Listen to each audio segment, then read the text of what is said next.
नहीं बेटा।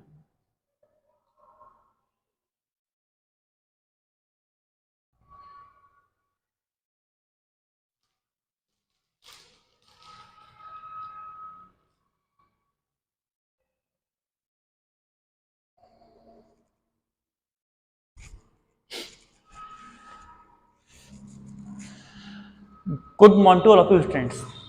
इससे पहले लेक्चर में हमने अल्टरनेटिंग करंट के बारे में जाना, mean value of alternating current के बारे में जाना। इस टॉपिक में हम जानेंगे mean value of alternating EMF. तो mean value of alternating EMF कैसे निकाली जाती है इसे देखेंगे। Mean value of alternating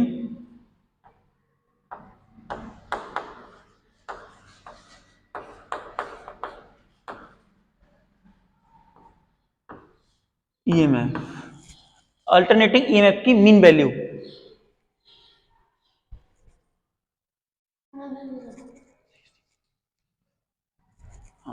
mean value of alternating EMF के बारे में हम जानेंगे। क्या होती है mean value of alternating EMF? तो बेसिकली डिफाइन करते हैं। हाँ, mean value of alternating current वो अमाउंट होता है स्टेडी करंट का जो कि हाफ टाइम पीरियड के लिए करंट चार्ज प्रोवाइड करता है सर्किट के अंदर, जो कि उसी सेम टाइम पीरियड के लिए अल्टरनेटिंग करंट के द्वारा भी प्रोवाइड किया जाएगा। तो कह सकते हैं mean value of alternating EMF is that value of constant EMF that provide fixed value of charge for the same time that is provided by alternating current. कह सकते हैं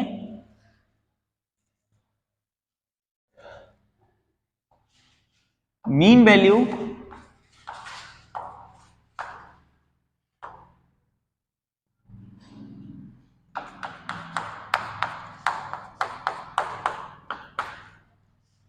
of alternating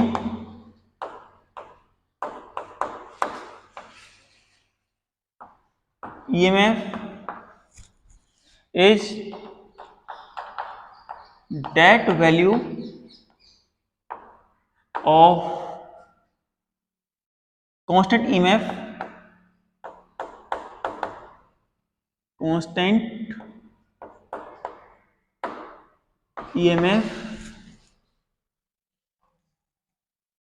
which provide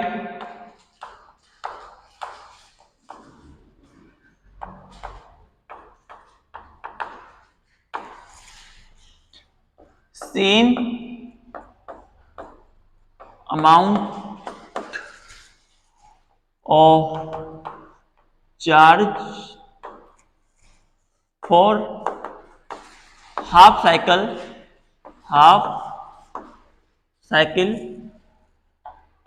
as provided by alternating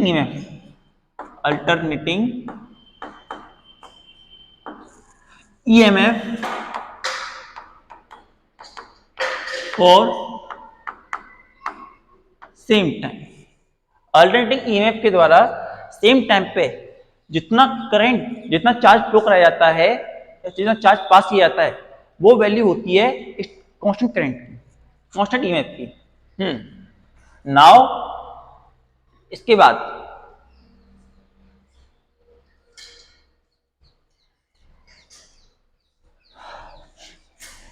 जैसा हमें पता है जो EMF होता है हमारा E equals to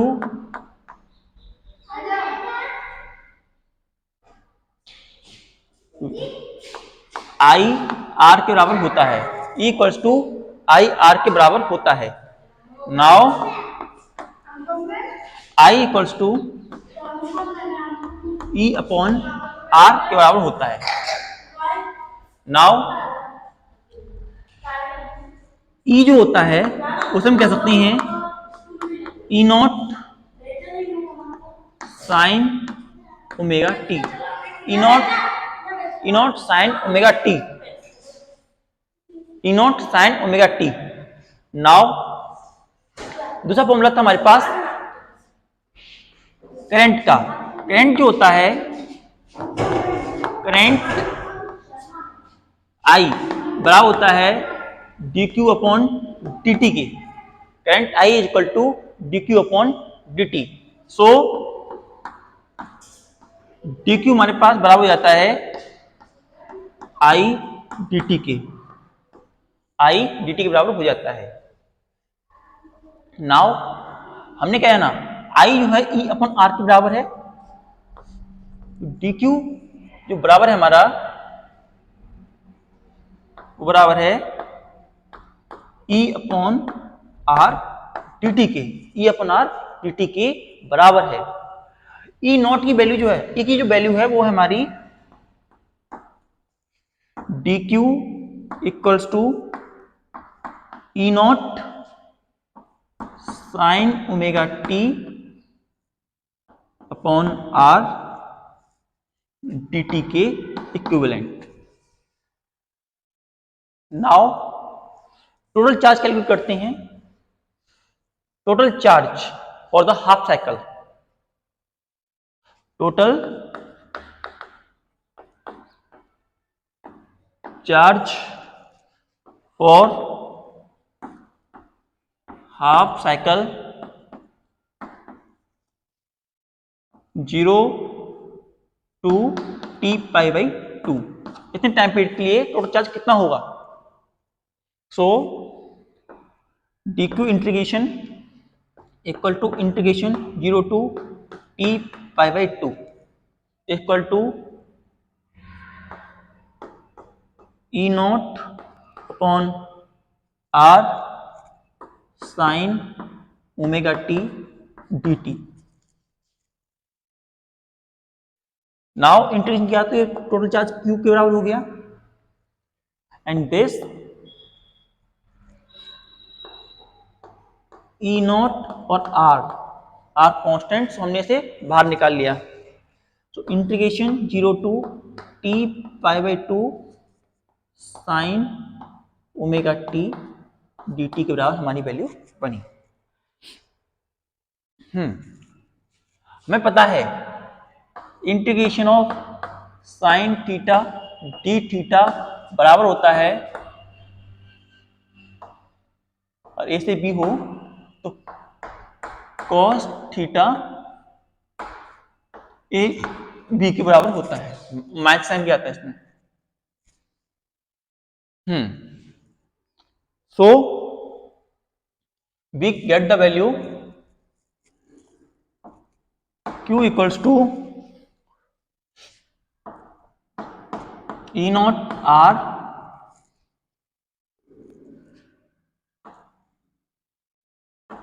cos omega T sine negative हम बाहर ले लेते हैं, omega 0 to T pi by 2 के बराबर हमें वैल्यू मिलती है।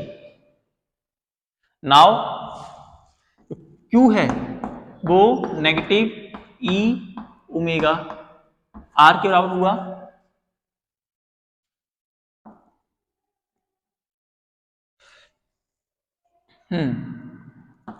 ओमेगा हाँ cos omega t by 2 minus cos 0। हमारे पास फॉर्मूला था omega equals to 2 pi by t का। Omega equal to 2 pi by t होता है। अब हमने क्या किया, ओमेगा और टी को यहाँ या फिर हम ओमेगा की वैल्यू यहाँ पुट कर दें, या सीधा एक काम करते हैं ओमेगा की वैल्यू पुट कर दें तो Q इक्वल टू कितना आता है, negative E not upon omega R equals to cos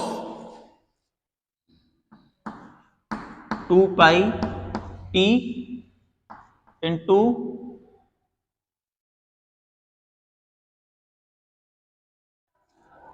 2 pi T into T upon 2 minus के कॉस 0 के बराबर। देखिए टी से टी कैंसल, 2 से 2 कैंसल, तो क्यू बराबर हमारा बनता है negative E omega R. Now cos pi cos 0 के बराबर हमारी वैल्यू निकलती है। Now Q equals to E omega R. Cos pi की वैल्यू होती है माइनस का 1 और कॉस 0 की वैल्यू भी माइनस का 1 आ रही है, यहाँ पे +1 से -1 हुई। नाउ Q हुआ वो उसकी वैल्यू हुई -2 ई ओमेगा आर के बराबर। ओमेगा की वैल्यू हमारे पास 2 पाई अपॉन टी थी, इसमें हम उस वैल्यू को पुट कर देते हैं। Putting that value Q equals to 2 E nought E not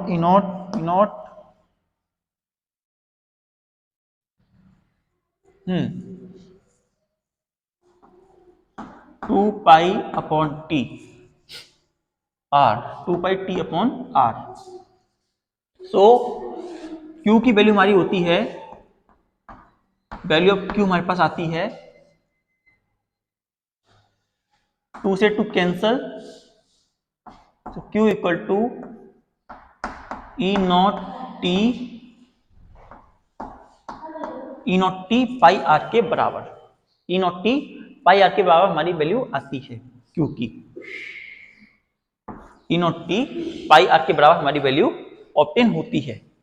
now for the time period, now for the time period of half cycle, और हाफ टाइम पीरियड के लिए कितना वैल्यू ऑफ करंट आता है, अब हम जरा देखते हैं।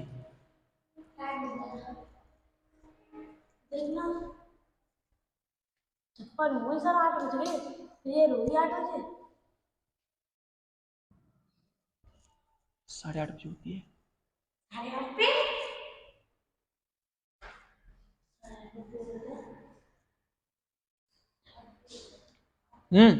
नाउ अब देखिएगा जो Q for, Q for the half cycle, half cycle, half cycle के लिए Q की वैल्यू कितनी होगी? Value of Q for the half cycle कितना होगा? Q मीन या Q equals to half cycle के लिए होगा हमारा E mean upon R into T by 2 के बराबर हमारी वैल्यू आएगी for the half cycle. Half cycle के लिए हमारी इतनी वैल्यू होगी Q की। एक Q की वैल्यू हमारे पास ये है, दूसरी Q की वैल्यू हमारे पास ये है।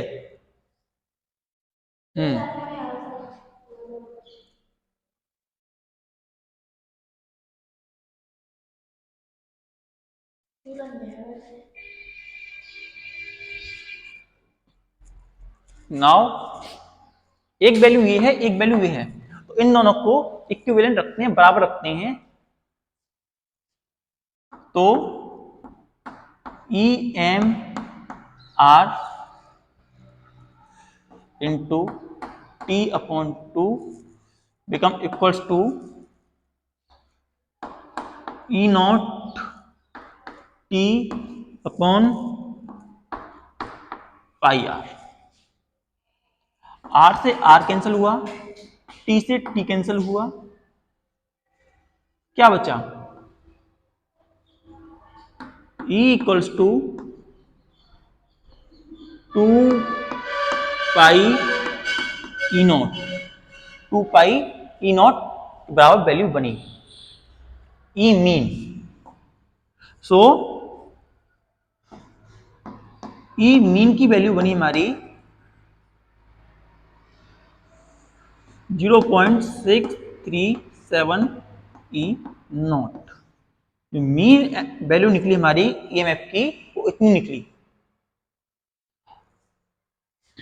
परसेंटेज वाइज देखें तो E M equals to 0.63 of E nought निकला हमारा।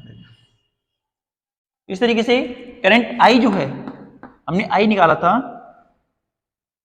उसकी वैल्यू आई मीन की वैल्यू 0.637 आई नॉट निकली थी और परसेंटेज बाई आई एम तो निकला था 63.7 परसेंटेज ऑफ आई नॉट। ये वैल्यू हमारी हमें ऑब्टेन हुई थी।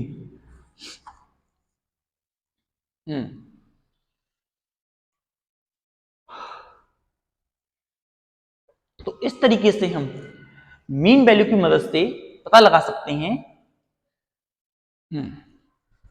About the current.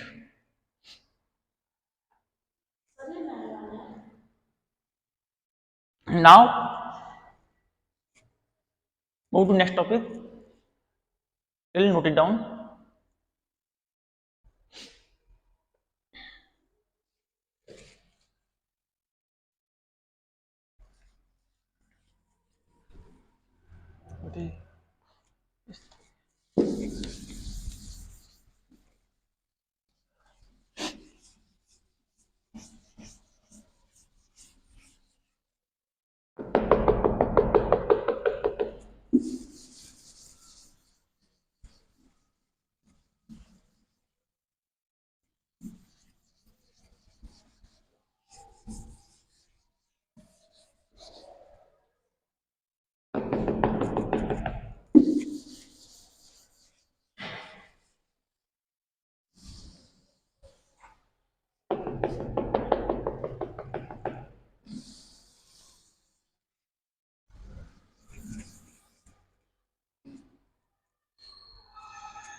Now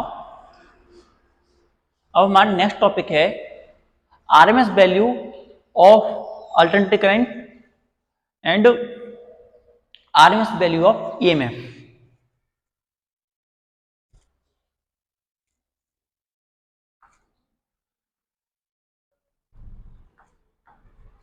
RMS value of alternative current alternating current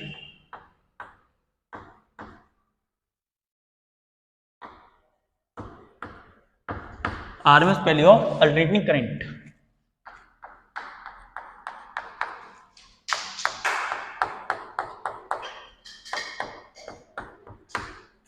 RMS mean से root mean square value of alternating current.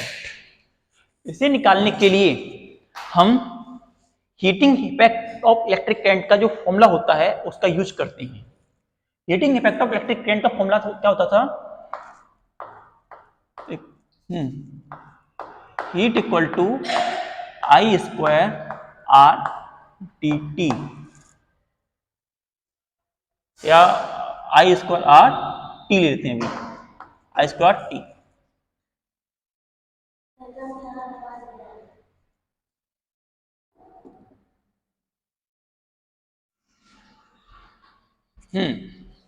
Root mean square value of alternative current में हम heat का value लेते हैं, हीट की value होती है I square R T के बराबर, आई स्क्वायर आर टी के बराबर होती है।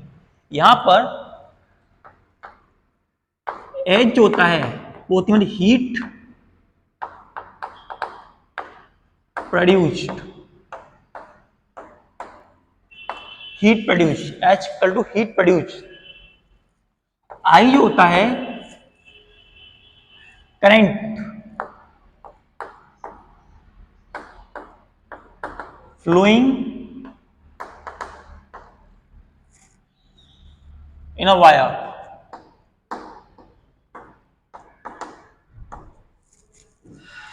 टी होता है time period, t related to time period and R is the resistance।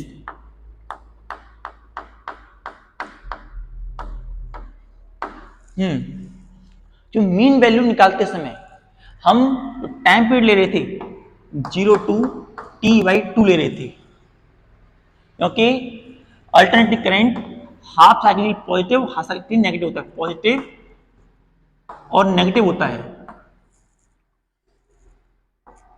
I mean और ई मीन निकालने के लिए, लेकिन आर एम एस के केस में हम जो लिमिट लेंगे वो 0 टू टी लेंगे, क्योंकि यहां पर जो हमारा करंट है वो आई स्क्वायर है, तो पॉजिटिव हो चाहे नेगेटिव हो दोनों का स्क्वायर पॉजिटिव ही आता है। तो इस तरीके से हम इंटीग्रेशन जो यहाँ पे 0 टू टी बाई 2 ले रहे थे, इस कंडीशन में 0 टू टी इसे इंटीग्रेट करेंगे, क्योंकि 0 टू 2 इंटीग्रेट करने पर भी हमें पॉजिटिव वैल्यू ही मिलेगी, इसमें कोई चेंज नहीं आएगा।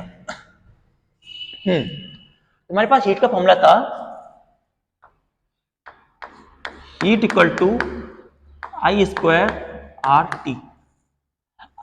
करंट आई का फॉर्मूला जो होता है, अल्टरनेट करंट का फॉर्मूला होता है I naught sine omega t, I naught sine omega t के बराबर हमारा करंट का फॉर्मूला होता है, where I a peak value और omega t is an angle.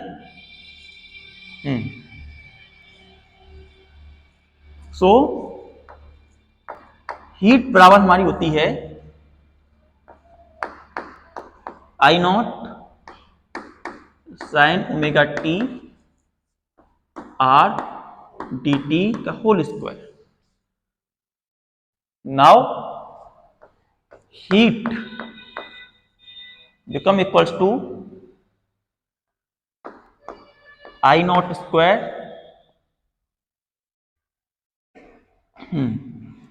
Are हमने बाहर निकाल लिया और sine square omega T D T. जो साइन स्क्वायर थीटा होता है, साइन स्क्वायर थीटा जो होता है वो बराबर होता है 1 माइनस 2 कॉस थीटा बाई 2 के। सो हीट जो होगी हम ले सकते हैं I not square R 1 minus 2 cos omega T upon 2 d t. So heat होती है हमारी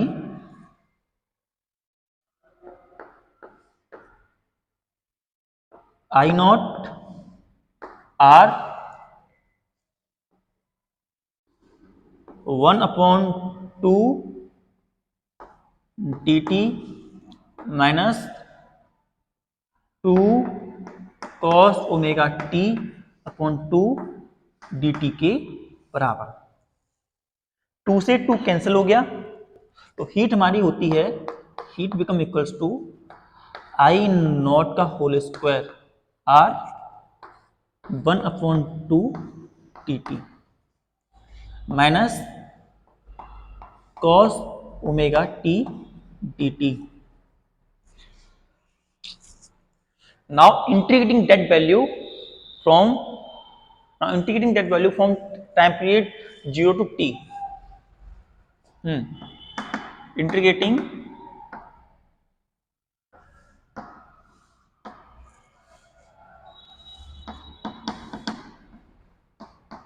the value from 0 to time period t. We have heat हमने ली और लिया integration 0 to time period t I not square r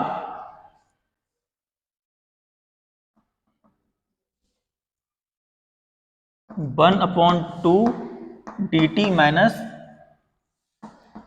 cos omega t bracket. Integrate separate करने पर heat equals to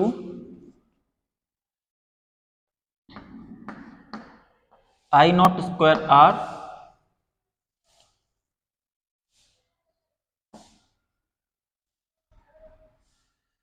integration 1/2 dt minus 0 to time period t integration 0 to time period t cos omega t dt।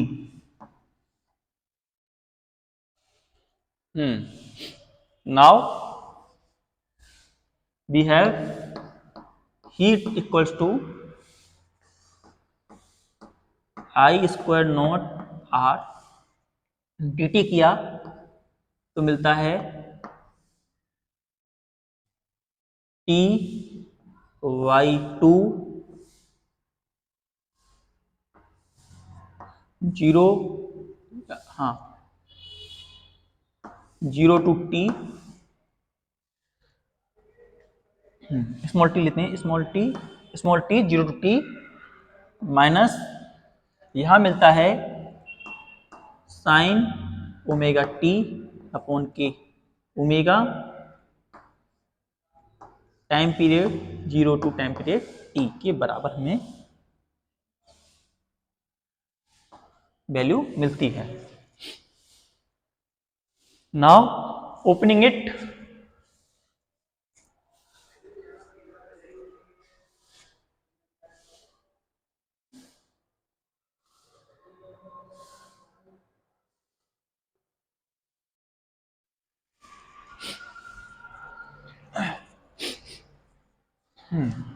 इसे open करने पर heat जो होती है heat become equals two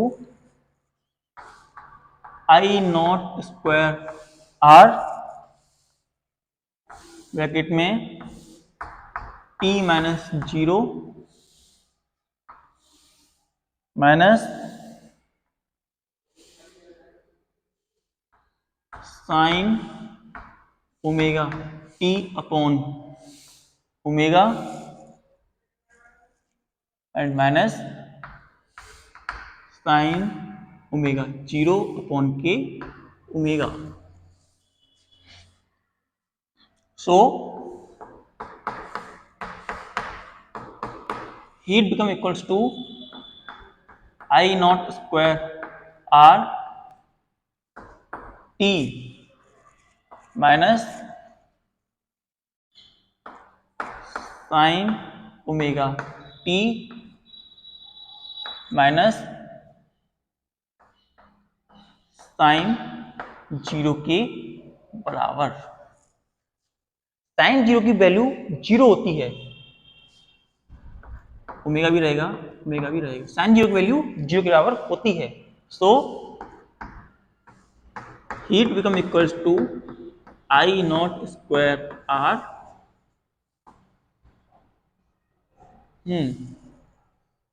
upon में 2 भी था यहाँ पे 2 T Y 2 minus sine omega T upon के ओमेगा। नाउ जैसा हमने बताया था ओमेगा की वैल्यू 2 पाई अपॉन टी के बराबर होती है। So heat become equals to I not square R T pi by two minus sine two pi upon T into T upon के ओमेगा। टी से टी कैंसिल हुआ, तो heat बराबर में मिलता है I not square R T upon two minus sine two pi omega के बराबर। जैसा पता है साइन टू पाई भी जीरो के बराबर होता है, साइन टू पाई की वैल्यू जीरो के बराबर होती है। तो हीट का फॉर्मूला हमारे पास हो गया I not square R T upon two के बराबर। नाउ अगर हम आरएमएस वैल्यू के अकॉर्डिंग देखें या मीन वैल्यू के अकॉर्डिंग देखें तो हमारी हीट जो होती है, इसका एक फॉर्मूला ये निकला, और दूसरा फॉर्मूला जो हमें पता है वो होता है heat equals to I R M S square R T के बराबर होता है। दूसरा हीट का फॉर्मूला इसके बराबर होता है। अब इन दोनों को हम इक्विवेलेंट रखते हैं, putting both the equation equivalent to one another we have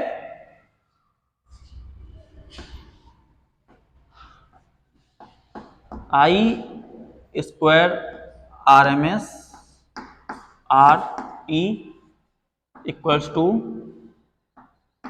I not square R T upon के टू। आर से आर कैंसल, टी से टी कैंसल, सो हमारे पास बचता है I square R M S equal to I not square upon का two. और root हटाने पर, रूट जब हम हटा देते हैं, रिमूव कर देते हैं, तो वैल्यू बनती है I R M S equals to I naught under root two. Now under root two करते हैं तो I not I equals to I R M S become equals to root two I naught upon के two. Root two की value 1.414 के बराबर होती है। So I R M S become equals to 1.414 upon का टू आई नॉट, और रखने पर हमें मिलती है I R M S equals to 1.414 upon 0.707 I not. I nought की वैल्यू हमारी इसके बराबर आती है। Note down.